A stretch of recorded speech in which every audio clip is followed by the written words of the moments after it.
तो hello engineer, स्वागत है आपका फिर से एक बार। मैं हूं इंजीनियर टीकेएस कुमार। तो आज हम लोग बात करने वाले हैं ग्रिलेज फाउंडेशन के बारे में।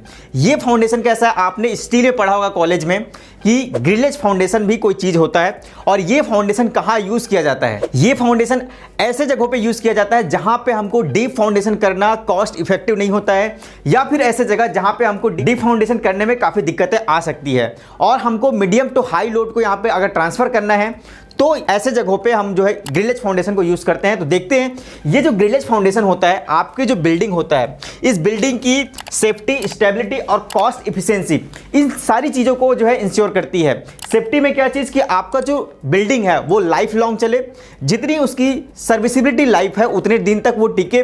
दूसरी बात ये कि ऐसे जगहों पे जैसे हम कोई बिल्डिंग बना रहे हैं, ग्राउंड फ्लोर है, वहां पे फर्स्ट फ्लोर है और यहाँ पे लाइट लोड तो नहीं लेकिन मीडियम टू हाई लोड अगर आ रही है और हमको सैलो डेप्थ पे ही उस फाउंडेशन को करना है और हमारे सॉइल की कंडीशन भी अच्छी नहीं है, हमारी बेरिंग कैपेसिटी ऑफ सॉइल जो है वो अच्छी नहीं है, तो वैसे जगहों पे हम क्या करते हैं, ग्रिलेज फाउंडेशन का यूज करते हैं और उससे जो है हम हमारी बिल्डिंग के सेफ्टी, स्टेबिलिटी और कॉस्ट इफिशिएंसी को इंश्योर करते हैं। बात करते हैं what is grillage foundation. Grillage foundation होता क्या है? ये जो ग्रिलेज फाउंडेशन होता है एक सैलो फाउंडेशन सिस्टम होता है जो कि आपका कम डेप्थ पे क्या करता है, आपके जो स्ट्रक्चर की लोड है उसको जो है ट्रांसफर करता है। यहाँ पे आपका कंपोनेंट मैं बता देता हूँ ग्रिलेज फाउंडेशन में। तो यहाँ पे आप जो है ड्राइंग में देखेंगे तो आपको क्या दिखेगा, कंक्रीट का पैड नीचे दिख रहा होगा। जैसे आप नॉर्मल फुटिंग में सैलो फाउंडेशन बनाते हैं तो वहाँ पे आप क्या करते हैं, पीसीसी करते हैं, वैसे ही इसके लिए भी पीसीसी की जाती है। और आई सेक्शन जो होते हैं, स्टील के आई सेक्शन जो होते हैं उसको यूज किया जाता है और इसके ऊपर जो है कंक्रीट की पोरिंग की जाती है। तो यहाँ पे हमारे पास दो मेन कंपोनेंट होगा जिसको हम लोग यूज करते हैं। सबसे पहला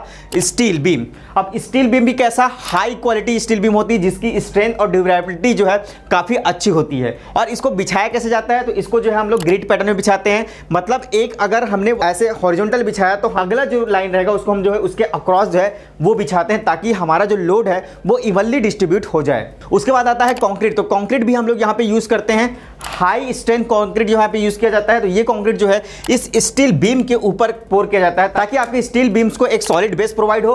और दूसरी बात कि ये जो पूरा बीम्स को अरेंजमेंट जो दिख रहा है जो कि सॉइल के नीचे होने वाली है, इसको जंग लगने से बचाया जा सके और इसमें एक अच्छा कवर जो है वो प्रोवाइड कर सके। चलिए अब जानते हैं कि हमारा ग्रिलेज फाउंडेशन जो है वो काम कैसे करता है। तो सबसे पहला चीज आता है हमारा ग्रिड लेआउट, जो हमारा स्टील का बीम होता है। यहाँ पे आप देख पा रहे हैं इसका प्लान दिख रहा है आपको, इसका एलिवेशन दिख रहा है। तो प्लान में आप लोग देखेंगे तो हमारा आई बीम जो है पहले हॉरिजॉन्टली लगा हुआ है, फिर देन इसको हम लोग कैसे लगाए हैं, वर्टिकली लगाए हैं और इसके ऊपर में गसेट प्लेट यूज किया गया है और उसके ऊपर में फिर आपका एच सेक्शन वाले कॉलम का यूज किया गया है। और इसको ग्रिड पैटर्न में इसलिए यूज करते हैं ताकि हमारा जो लोड है वो इवनली जो है डिस्ट्रीब्यूट हो। अब जैसे कि यहाँ पे आप लोग देखेंगे तो ये कोई हमारा टावर का पोल है या फिर लाइट का पोल है। अब यहाँ पे आप लोग देखो ये जो आई सेक्शन है उसको यूज किया गया है और उसके नीचे और भी आई सेक्शन को यूज किया गया है। ये क्यों किया गया है, ताकि हम जो है सारे लोड्स को, पूरे जो वर्टिकल लोड आ रहा है उसको हम लोग जो ग्राउंड पे एक को डिस्पर्स मैनर पे इसको फैला दे ताकि जो हमारी सॉइल है वहां पे एक इंटेंस लोड ना आए, वहां पे एक पॉइंट लोड कंसीडर ना हो। ये जो है एक यूडीएल टाइप का पूरा लोड को फैला देता है। और उसके अलावा क्या करता है, ये आपका जो भी लैटरल फोर्स जो आता है उसको जो है अच्छे से रजिस्ट कर पाता है। लैटरल फोर्स में क्या, जैसे कि डायनेमिक लोड जो आती है अर्थक्वेक की वजह से, तो अर्थक्वेक वजह से अगर बिल्डिंग आपकी काफी हाइट है तो वहां पे जो है उसमें विंड प्रेशर और डायनेमिक लोडेज का चांसेस हो सकता है, जिसकी स्टेबिलिटी के लिए जो है ग्रिलेज फाउंडेशन का भी यूज किया जाता है सैलो डेप्थ पर। और इसके अलावा आपका जो ग्रिलेज फाउंडेशन है लोड को इवनली डिस्ट्रीब्यूट करता है, जिससे कि आपका डिफरेंशियल सेटलमेंट के जो चांसेस है वो कम हो जाता है। जैसे कि आप यहाँ पे बिल्डिंग पे देख रहे हैं कि बाकी जगह का फाउंडेशन तो सही है लेकिन इस किसी एक कोने का फाउंडेशन जो यहाँ पे सेटल हो चुका है, इसको हम लोग बोलते हैं डिफरेंशियल सेटलमेंट, जिसकी वजह से इस बिल्डिंग में डैमेज वो है आपको दिख रहा है। लेकिन यहाँ पे आप देखेंगे तो इसमें जो है क्या करते हैं हम लोग, आई सेक्शंस का यूज करके पहले लेयर के आई सेक्शंस में इसको डिस्ट्रीब्यूट किए, फिर ये जो आई बीम्स है वो जो है हॉरिजॉन्टल जो लगा हुआ आई बीम है उसके ऊपर डिस्ट्रीब्यूट करता है, फिर पीसीसी में जाता है, देन ये सॉइल पे जो है पूरी तरीके से डिस्ट्रीब्यूट कर देता है लोड को। चलिए अब जानते हैं हम लोग ग्रिलेज फाउंडेशन के एडवांटेज के बारे में। तो वैसे तो मैंने आपके एडवांटेज के बारे में ही बात कर रहा हूं, लेकिन यहाँ पे आप जैसे देख पा रहे हैं, यहाँ पे जैसे कि हमारा पीईबी स्ट्रक्चर्स होते हैं और हमारा जो इंडस्ट्रियल लाइट स्ट्रक्चर्स होते हैं वहां पे इसका यूज किया जाता है। सबसे पहला होता है कॉस्ट इफेक्टिव, मतलब ऐसे जगह जहां पे हमको डीप फाउंडेशन करने की जरूरत ज़रूरत थी, लेकिन हमको वहाँ पे क्या कर दिया, ग्रिलेज फाउंडेशन से हमको उतने पैसा हम बचा पाए और सैलो डेप्थ पे ही हमने क्या कर लिया, उस फाउंडेशन को दे दिया। तो ये जो है कॉस्ट इफिशिएंसी भी होती है। दूसरी बात, तो इस फाउंडेशन को हम लोग जो है मॉडरेट लोड के लिए जो है यूज़ कर सकते हैं, ऐसे स्ट्रक्चर जिसमें जो है मॉडरेट लोड आ सकता है। लाइट के लिए अगर करें तो हम नॉर्मली सेल्फ फाउंडेशन यूज़ कर सकते हैं, लेकिन यहाँ पे क्या होता है कि आपका सॉइल का कंडीशन अच्छा नहीं है और लोड आ रहा है वहाँ पे, तो कैसे करके आपको उसको डिस्ट्रीब्यूट तो करना है, तो वहाँ पे हम लोग जो ग्रिलेज फाउंडेशन यूज़ करते हैं। दूसरी बात ये जो ग्रिलेज फाउंडेशन होता है, आपका जो लोड है उसको जो है यूनिफॉर्मली जो है डिस्ट्रीब्यूट करता है, उसको स्प्रेड कर देता है अच्छे से। और सबसे अच्छी बात इसकी ये कि ये जो है क्विक कंस्ट्रक्शन होता है। जितने टाइम में आप जो है डीप फाउंडेशन करेंगे, उससे कहीं आधे से कम टाइम पे इस फाउंडेशन को जो है आप बना सकते हैं बहुत ही इजीली। चलिए बात करते हैं ग्रिलेज फाउंडेशन कुछ लिमिटेशंस है। तो लिमिटेशंस जो है काफ़ी कम है, जैसे कि यहाँ पे लिमिटेड लोड बेरिंग कैपेसिटी की जो सॉइल्स होती है या फिर जो मीडियम टाइप के लोड आते हैं, उसी को हम जो इसमें ट्रांसमिट कराते हैं और उसके लिए जो है ग्रिलेज फाउंडेशन यूज़ करते हैं। और उसके बाद आपका जो साइट स्पेसिफिक कंडीशंस होते हैं उसी पे हम लोग यूज़ कर सकते हैं, जैसे कि जहाँ पे लो बेरिंग कैपेसिटी रहेगी और वहाँ पे आपको मीडियम टू हाई लोड जो है वो देना रहेगा तब। उसके बाद आता है आपका इंपॉर्टेंट साइट एनालिसिस, मतलब जो आपके साइट पे जो इंजीनियर्स हैं उनको ये जो है एनालिसिस करना पड़ता है कि यहाँ पे कौन से फाउंडेशन जो रहेगा, राइट चॉइस ऑफ फाउंडेशन क्या रहेगा, तब जाके हम जो इस पे यूज यहाँ पे कर पाते हैं। चलिए बात करते हैं कि हम लोग इस फाउंडेशन को कहाँ पे यूज कर सकते हैं, कैसे बिल्डिंग्स पे। तो आप इसे रेसिडेंशियल बिल्डिंग पे भी यूज कर सकते हैं अगर उस साइट की बेरिंग कैपेसिटी बहुत कम है तो। उसके अलावा जो है लाइट इंडस्ट्रियल स्ट्रक्चर्स जो होते हैं, आपने कई जगहों पे देखा होगा, वहाँ पे यूज कर सकते हैं।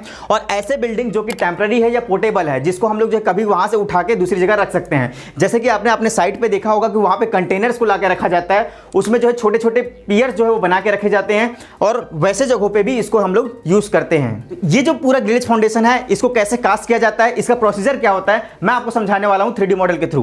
तो सबसे पहला काम क्या रहेगा हमारा, एक ट्रेंच जो है वो तैयार करना। ट्रेंच तैयार होने के बाद सबसे पहले हम लोग काम जो करने वाले हैं वो करेंगे हम लोग पीसीसी का।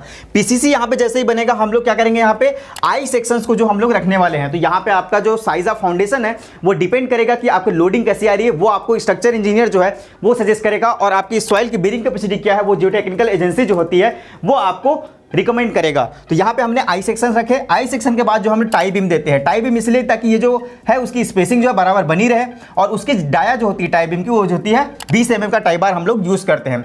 उसके बाद ये जो आई सेक्शन आप देख रहे हैं, हमने यहाँ पे यूज किया है ISMB 350, जिसकी जो मिनिमम स्पेसिंग है इसके बीच में वो जो है 25 mm की है। उसके बाद टाई बार यूज किया है। टाई बार यूज करने के बाद जो हम लोग फिर से इसमें क्या करेंगे, पीसीसी करेंगे, मतलब यहाँ पे कंक्रीट की पोरिंग करेंगे, और कंक्रीट की पोरिंग होने के जस्ट बाद हम क्या करेंगे, आई सेक्शन को फिर से देंगे। लेकिन यहाँ पे आप कैसे दे रहे हैं, उसके परपेंडिकुलर दे रहे हैं, एक उसके अक्रॉस दे रहे हैं, ताकि आपकी लोड जो है इवनली डिस्ट्रीब्यूट हो जाए। अब उसके बाद इसमें भी हम लोग क्या करते हैं, टाई बीम से जो कि 20 mm का डाया होता है उसे टाई कर देते हैं, और फिर इसमें जो है हम लोग क्या करेंगे, कंक्रीट की पोरिंग कर देंगे। कंक्रीट की पोरिंग करने के बाद यहाँ पे गसेट प्लेट हम लोग आएंगे। तो यहाँ पे आप देख पा रहे हैं बेस प्लेट हमने इसके बाद लगाया। ये जो बेस प्लेट की जो थिकनेस है वो आपका 300 mm का थिकनेस है, और यहाँ पे इसका जो साइज आप देख पा रहे हैं ये 700 mm बाई 700 mm का है। अब यहाँ पे हमको क्या करना पड़ेगा, हमारे कॉलम को इंस्टॉल करना पड़ेगा।